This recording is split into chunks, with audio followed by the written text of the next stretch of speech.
दर्जे चाहरम के लिए इम्तिहानात में कामयाब नौजवानों का फेज 2 की फहरिस्त जारी करने का मुतालबा। मेरा नाम शिप्रा देसा है। अच्छा बताएं, आपको किस किस्म की परेशानी है? सर हम क्लास 4 2020 के एस्पिरेंट हैं। हमने 2020 में एक एग्ज़ाम दिया था क्लास 4 का, जिसकी 2022 में हमारी फाइनल सिलेक्शन लिस्ट आती है और वो फ़ेज़ 1 और फ़ेज़ 2 के अकॉर्डिंग आती है। तो फ़ेज़ 1 में हमारी सिलेक्शन नहीं हुई थी, लेकिन जो फ़ेज़ 2 में जो सिलेक्शन लिस्ट आई थी उसमें हम सभी का नाम था। तो जब हमने JKSSP में जब हम जाके डॉक्यूमेंट वेरिफिकेशन भी करवाई और एक भी नहीं 3 बार करवाई जाके, वो भी हमारा खर्चा हो गया। और जब वो फाइनल सिलेक्शन लिस्ट आती है तो हम सभी एस्पिरेंट्स जो हैं उसमें से बाहर हो जाते हैं। रहता हूँ सर, डिस्ट्रिक्ट राजौरी में रहता हूँ सर, तहसील थाना मड़ी सर। बताइए किस किस्म की परेशानी है आपको? सर परेशानी इस इलाके में सर बहुत है सर। हम बॉर्डर इलाके में रहते हैं सर, क्योंकि सर हम पढ़े लिखे नौजवान हैं सर, हमें कोई नौकरी नहीं है सर, कुछ नहीं है। तो हम सर दर दर की ठोकरें खा रहे हैं सर। तो इसलिए सर जो इन सब हम सभी बहन भाई जो खड़े हैं, जिसने सर हम इन्होंने सर जो एग्ज़ाम दिया सर 2020 में एग्ज़ाम दिया, बट अब GAD आगे उनको फॉरवर्ड नहीं कर रहे हैं JKSSP को। JKSSP के पास भी हम गए थे, ऑफिस में 4-5 टाइम्स विजिट कर चुके हैं। वो हमें एक ही चीज़ बोलते हैं कि जब तक GAD हमें वो वैकेंट पोस्ट फॉरवर्ड नहीं करेगा तब तक हम वेटिंग लिस्ट नहीं इशू कर सकते। हम GAD भी गए थे, अभी रिसेंटली GAD भी जा चुके हैं। वो हमें कहते हैं 15 डेज़ के अंदर आपका ये इशू सॉल्व होगा। ऐसे 15 डेज़ करते करते 3 टाइम्स हम GAD विजिट किए हैं, हमें 15 डेज़ का यही मतलब बहाना दिया जाता है। आज मीन्स नियरली 4 मंथ्स होने वाले हैं कि बट हमारा ये इशू सॉल्व नहीं हुआ है। और हमारे पास अभी इतने सोर्सेज भी नहीं है कि हम बार बार मीन्स हम भी स्टूडेंट ही हैं, बार बार जम्मू जा सकें या बार बार श्रीनगर विजिट कर सकें, इतना सोर्सेज भी नहीं है। हम खुद अनएम्प्लॉयड स्टूडेंट्स हैं। तो हम मीन्स चीफ सेक्रेटरी जो कि एक ऑनेस्ट पर्सन है, हम उनसे यही रिक्वेस्ट करते हैं कि सर आप प्लीज़ मीन्स अभी तक तो सभी जो भी 2020 की अभी रिसेंटली जल शक्ति की वेटिंग लिस्ट आई है, जूनियर स्टेनोग्राफर की वेटिंग लिस्ट आई है, हम भी यही चाहते हैं कि सर प्लीज़ मीन्स आपसे रिक्वेस्ट है हाथ जोड़ के कि आप प्लीज़ हमारी भी जो वेटिंग लिस्ट है उसको जल्दी से जल्दी इशू किया जाए ताकि हम भी अपनी मीन्स जॉब। कृष्णा घाटी धरादुलिया पुरानी सड़क खस्ताहाली का शिकार शहरियों ने मुरम्मती का किया मुतालबा।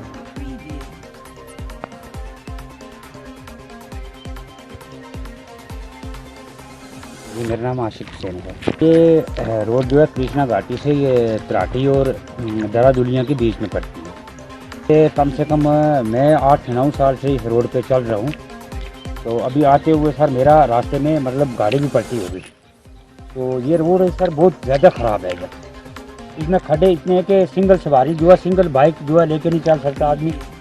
आप रास्ते में जाते हुए कहीं भी देख सकते हो, बहुत ज़्यादा मतलब डैमेज है, बहुत पुरानी रोड है ये।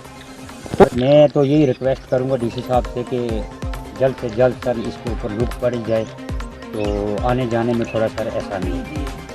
मेरा DC साहब से यही रिक्वेस्ट है कि कम से कम 2 या 3 किलोमीटर का फासला है टोटल यहाँ से कृष्णा घाटी। पहले तो इसी को मैं ज़्यादा इसमें बोलूँ कि ये जो इस जगह में हमें इस जगह का नाम है धरादुलिया। तो इसकी जो ये रोड है, इस रोड में अभी हम ऊपर से निकल के आए हैं नीचे। तो क्या बताएं आपको, इस रोड की बहुत बुरी हालत है। उधर से तो टाइम ज़्यादा लगता है, इसलिए यहाँ से टाइम कम लगता है, 10-15 मिनट में निकल आते हैं। जैसे आधा घंटा से ज़्यादा लगता है। और ये रोड बहुत पहले से ख़राब है, इस रोड का कोई काम कोई कुछ नहीं हो रहा अभी। तो देखिए इसका कोई काम करें, कोई हल निकालें इसका। तो बहुत ज़्यादा ख़राब है, बहुत रिस्क लेके आ रहा है। कहीं पे कोई परेशानी आ जाए, इस रास्ते के साथ में आना होगा, इस रास्ते से बहुत परेशानी है, बहुत रोड खराब है ज़्यादा। हमको DC साहब से अपील करते हैं कि अगर हमारे घरों में हमारी जो लेडियाँ हैं अगर बीमार होते हैं, हम उसको। भारतीय जनता पार्टी के जनरल सेक्रेटरी अशोक कौल ने शहीद एजाज अहमद शेख को खराज अकीदत पेश किया। यहाँ के सरपंच एजाज साहब को पीछे रात को 10:30 बजे उनकी टारगेट किलिंग हो गई, उनको मारा दिया गया। उसके ताज़ियात पर हम आए हैं। इस प्रकार की ये जो किलिंग्स हो रही है हमारे ये शोपियान में, तीसरा ऐसा हमारा जवान है, हमारा कार्यकर्ता है, हमारा वर्कर है जिसको इस प्रकार से मारा था।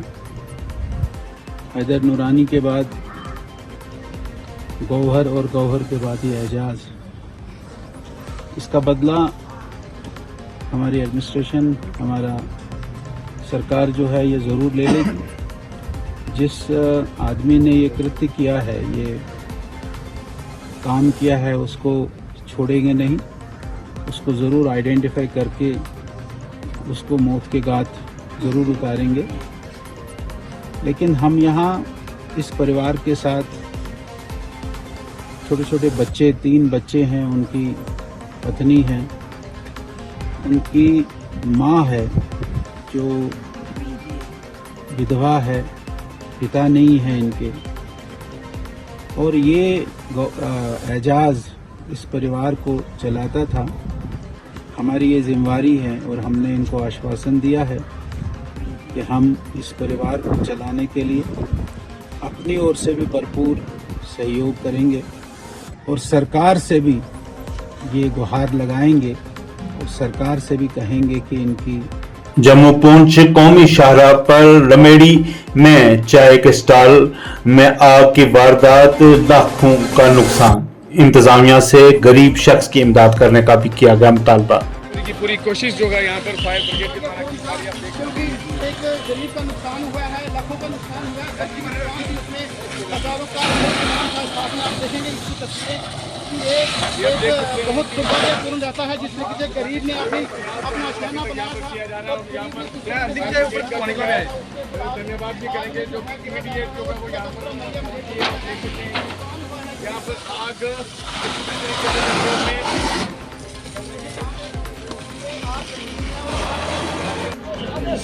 सर क्या कुछ कहना चाहोगे किस तरीके से यहाँ पर क्या था दुकान के अंदर? और अपनी दुकान का सामान था। किस तरीके से कोई आग लगी, कोई आग लगी कैसे है? कोई पता नहीं, मैं घर पे था। कुछ गरीब आदमी का बहुत बड़ा नुकसान हुआ है और हम जो चाहते हैं कि सभी जो लोग हैं हमारे इधर खड़े हैं ये सभी पैसा इकट्ठा करके इसकी मदद करें और एडमिनिस्ट्रेशन के आगे मेरी का अपील रहेगी कि अगर कोई कंपनसेशन का कोई पॉसिबिलिटी है तो उसको कंपनसेशन दिया जाए ताकि जो अपने बाल बच्चों को पाल सके और अपना गुजारा।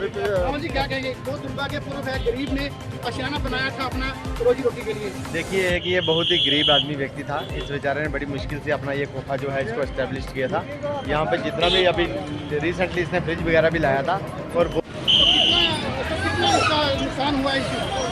सर जब हमारी फायर टेंडर निशारा से आई 2 मिनट में हमने राजुल मोड़ तक पहुँचे। वहाँ राजुल से लेकर सियोट तक बहुत बड़ा जाम लगा हुआ था। हमें फायर टेंडर को जहाँ तक पहुँचने में कम से कम आधा घंटा लगा।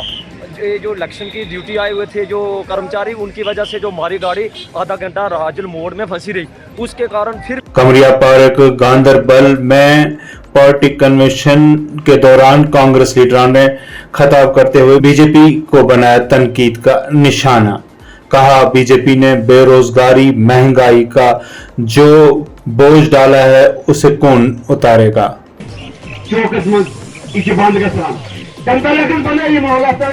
गांधरबलस सदारत राज्य सदर तम पे पाने अमुक जवाब क्या मसल क्या मसल त्रिम सूर्य मसल सिटी गांधरबल में वो कांग्रेस ने दिया। न्यू पावर हाउस अत ग मुलाजमत 10,000 20,000 एडजस्ट बह सा फारूक साहब मीटर लग दोनों मीटर पे मीटरस पे प्यार जुर्मान तोलस न पावर हटा यार ये आमदनी सान माजि बन बस बिजली फीस 200-300 रुपये वोत आज 1400 पे 1500 पे और इंशाअल्लाह ये कांग्रेस सरकार जम्मू कश्मीर मज बन ये मीटर तुलोक सारी तो तुलोक दरिया सिंधस इंशाअल्लाह मिलेगा, इंशाअल्लाह जरूर मिलेगा, जरूर इसी के लिए बदलाव है मिलेगा।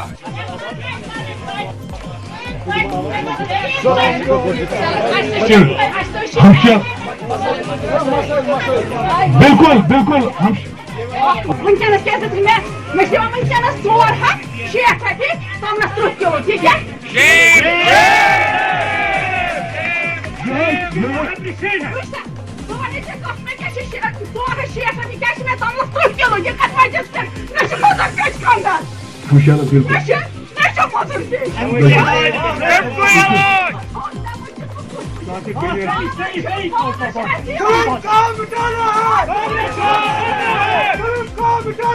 All Ladakh 10+2 contractual लेक्चरर की जानिब से करगिल में प्रेस कॉन्फ्रेंस अपने मुतालबात रखे सरकार के सामने। यहाँ हमारे कुछ इश्यूज है, इन इश्यूज़ को लेके आज हम यहाँ ऑनरेबल एलजी तक अपना मैसेज को पहुँचाने के लिए हम यहाँ जमा हुए हैं और हमें उम्मीद है कि ऑनरेबल एलजी के पास हम इससे भी पहले इस इश्यूज़ को लेके मिले थे और हमें उम्मीद है कि ये इश्यूज़ जल्द अज जल्द हल होगा, क्योंकि ऑनरेबल एलजी साहब ने हमें इश्योर किया था कि कोड ऑफ कंडक्ट ख़त्म होते ही आपको इश्यूज़ को रिहर्सल किया जाएगा। तो आज हम फिर से यही उम्मीद लेके हमारे इश्यूज़ को थ्रू मीडिया हम एलजी साहब तक हम पहुंचाना चाहते हैं, क्योंकि हम यहाँ से ले जाए वहाँ जाके मिले, इसमें बहुत सारे टाइम होते हैं और हमारे जो स्कूल वो भी सफ़र होते हैं। तो इसलिए हम मीडिया के माध्यम से हमारे मैसेज ऑनरेबल एलजी और एजुकेशन सेक्रेटरी और एजुकेशन डायरेक्टर तक हम अपना इश्यूज़ को पहुँचाना चाहते हैं।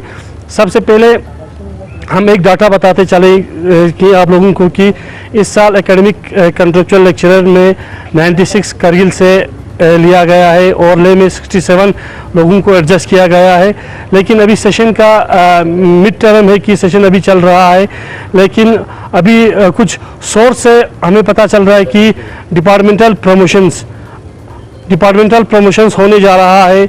हालांकि अभी तक लद्दाख में रिक्वायरमेंट रूल्स खासकर गेजेटेड पोस्ट का मैं यहाँ पे फिर से एक बार इसको दोहराना चाहता हूँ कि गेजेटेड पोस्ट का लद्दाख में अभी तक कोई भी रूल्स फाइनलाइज हो के पब्लिक डोमेन्स में नहीं आया है। अगर आया है तो गवर्नमेंट ने इसको पब्लिक डोमेन्स में नहीं लाया है और मैं किसी ऑफिशियल साइट पे भी ये नहीं चढ़ाया है। तो हम थ्रू मीडियम से पूछना चाहते हैं कि अगर एजुकेशन डिपार्टमेंट में अगर आप प्रमोशन देने जा रहा है तो आपका आरआर कब बना है, आपका आरआर एमएचए से कब सेक्शन होके आया है, किस डेट पे आया है प्रमोशन। प्रियंका गांधी ने न्यायी संकल्प सभा के दौरान पंजाब के पटियाला में खवातीन को खिताब किया, कहा उन्हें पंजाब में आकर अपने घर जैसा लगा। परिवार मेहनत करेगा, बड़ा भाई, छोटा भाई, पिताजी, माताजी सब लग जाएंगे। कोई ऑर्डर आ रहा है काम के लिए तो सब उसी में लग जाएंगे। किस तरह से एकजुटता, जब मुसीबतें आई घर में, संकट हुआ तो एकजुटता, पूरा परिवार जो शायद पहले थोड़ी किटपिट रहती थी, लेकिन जब मुसीबत आई तो सारा परिवार एकजुट होकर खड़ा हो जाता था। मेरी सासू माँ ने बड़े संकट देखे, उनके 2 बच्चे बहुत कम उम्र में गुजर गए, एक 33 साल की बेटी, 36 साल का बेटा, लेकिन दृढ़ रही, खड़ी रही। तो जैसे समय चलता रहा मुझे समझ में आया कि मेरी सासू माँ मुझे एक बहुत अहम सबक सिखा रही थी जीवन का। वो मुझे ये सिखा रही थी कि बेटा तुम दब जाओगी तो दुनिया तुम्हें दबाएगी, तुम झुक जाओगी तो दुनिया तुम्हें झुकाएगी। तो जैसे ही मुझे ये एहसास हुआ और मैं थोड़ा सा खड़ी होने लगी तो मेरी सासू माँ का पूरा आदर मिला और आज हम बहुत अच्छे दोस्त हैं। मुझे मालूम है कि मेरा ये भाषण भी वो देख रही होंगी। भाषण देख के मुझे बोलती हैं कि आज तुमने अच्छा बोला, लेकिन ये भी बोल दिया करो, ठीक है। तो देख रही होंगी, हमारी अच्छी खास दोस्ती हो गई। और पंजाबियत के बारे में मैंने उनसे सीखा, मैंने आपके रहन सहन के तरीके सीखे, खाना भी पकाना सीखा, राजमा चावल, कढ़ी चावल, सब कुछ। और सबसे अहम बात यही सीखी कि किस तरह से मेहनत से और साहस से जीवन की सारी मुसीबतों का सामना कर सकते हैं, बशर्ते हम गलत रास्ते को न पकड़ें और हम कभी झुके नहीं, अपने असूलों पर हम अटल रहें, दृढ़ रहें। भारतीय जनता पार्टी के जम्मू कश्मीर के सदर रविंदर रैना ने की प्रेस कॉन्फ्रेंस, जम्मू कश्मीर की आवाम का बड़ी तादाद में वोट डालने पर किया शुक्रिया अदा करता हूं। जो 2024 के लोकसभा चुनावों में बम्पर वोटिंग हुई है, जम्मू कश्मीर की जनता ने दिल खोलकर 2024 के लोकसभा चुनावों में भाग लिया और जम्मू कश्मीर में इससे पहले जितने भी चुनाव लोकसभा के हुए उन सब चुनावों की अगर तुलना करेंगे, उनका कंपैरिजन करेंगे, तो 2024 के लोकसभा चुनावों में रिकॉर्ड तोड़ मतदान हुआ है, बम्पर वोटिंग हुई है। जम्मू रियासी पार्लियामेंट सीट पर 72% से ज्यादा वोट पोल हुए। उधमपुर, कठुआ, डोडा पार्लियामेंट सीट पर 68% से ज्यादा मतदान हुआ। वहीं श्रीनगर पार्लियामेंट सीट पर लगभग 40% मतदान हुआ और बारामूला उत्तरी कश्मीर में तो 60% के करीब वोटिंग हुई। और वहीं अनंतनाग, रजौरी, पुंछ पार्लियामेंट सीट पर भी जबरदस्त वोटिंग हुई है। मैं जम्मू कश्मीर की जनता को बधाई देता हूं, जनता का शुक्रिया अदा करता हूं जो इस लोकतंत्र के इस फेस्टिवल, इस जमहूरी निजाम के इस इलेक्शन के दौर में जम्मू कश्मीर की आवाम ने बढ़ चढ़कर वोटिंग की है। मैं शुक्रिया अदा करता हूं election commission of India, chief electoral officer